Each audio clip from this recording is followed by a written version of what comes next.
فضائل شب برات اور نوافل و وظائف۔ شب برات کی وجہ تسمیہ۔ شب برات فارسی زبان کا مرکب لفظ ہے جو دو الفاظ شب یعنی رات، برات یعنی نجات یا خلاصی پر مشتمل ہے۔ اس کا مطلب ہے نجات کی رات یا مغفرت کی رات۔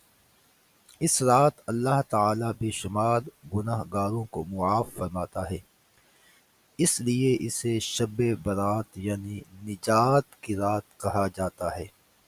حدیث میں آتا ہے، حضرت ابو موسیٰ اشعری رضی اللہ تعالی عنہ سے روایت ہے کہ رسول اللہ خاتم النبیین صلی اللہ علیہ وعلی آلہ وصحابہ وسلم نے فرمایا، اس رات اللہ تعالی مشرک و کینہ رکھنے والوں کے علاوہ تمام لوگوں کی بخشش فرما دیتا ہے۔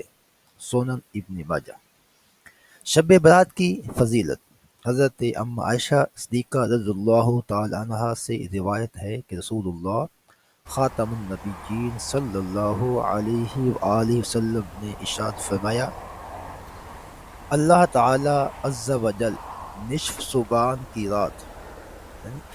شعبان کی رات آسمانی دنیا پر نزول فرماتا ہے اور قبیلہ بنو کلب کی بکریوں کے بالوں سے زیادہ لوگوں کو بخش دیتا ہے۔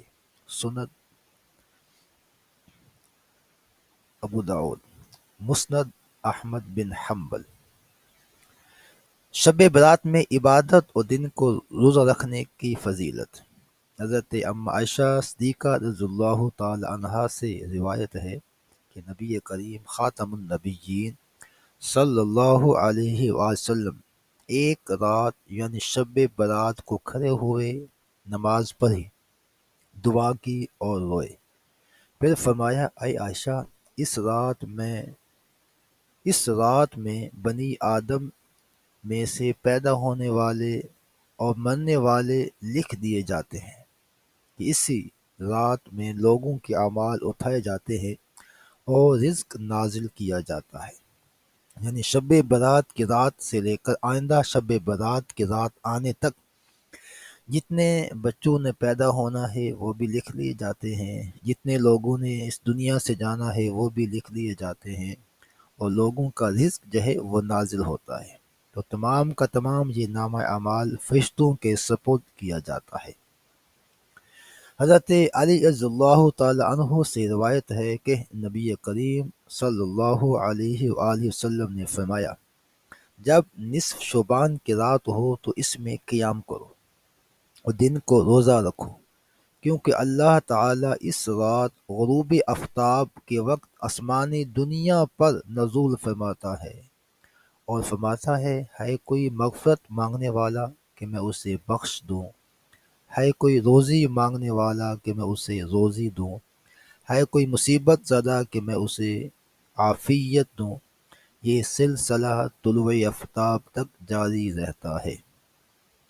شب برات میں کرنے والے مستحب اعمال: نماز و عبادت، نوافل، تلاوت قرآن مجید، ذکر و اذکار، دعا میں مشغول رہنا چاہیے، استغفار و توبہ یعنی اللہ تعالیٰ سے گناہوں کی معافی مانگنا چاہیے، اور روزہ رکھنا اگلے دن یعنی 15 شعبان کو روزہ رکھنا مستحب عمل ہے۔